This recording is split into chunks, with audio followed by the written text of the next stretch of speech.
जब मेरी पहली फिल्म आ गई, फिल्म हिट हो गई, तो ऐसा नहीं था कि रानी चैटर्जी की वजह से हिट हुई है।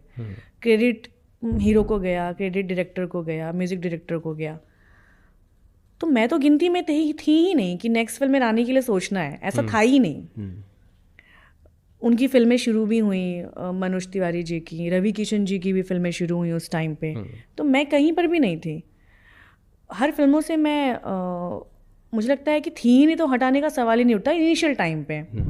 तो मैंने नए नए लड़कों के साथ फिल्में शुरू की। मेरी मॉम ने मुझे कहा कि ठीक है, तुम्हें फिल्मों में हटाते हैं तो कोई बात नहीं ना, तुम वो फिल्में करो जो तुम्हारे पास ऑफ़र होती हैं। तो मैं उनसे कहती कि नहीं मम्मी, इसमें बड़ा हीरो नहीं है, अगर बड़ा हीरो नहीं होगा तो छोटी छोटी फिल्में कहलाएंगी और फिर मैं छोटी फिल्मों की हीरोइन हो जाऊंगी। तो मेरी मम्मी ने बहुत सारे एग्जाम्पल्स दिए मुझे। मम्मी ने कहा ऐसा कुछ नहीं होता है, पब्लिक जिसे हिट कराती है ना वो बड़ा है। मैंने कहा ससुरा बड़ा पैसा वाला जब आ रही थी तब तुम भी नहीं थी और मनोज तिवारी की भी पहली फिल्म थी, वो हिट हुई ना।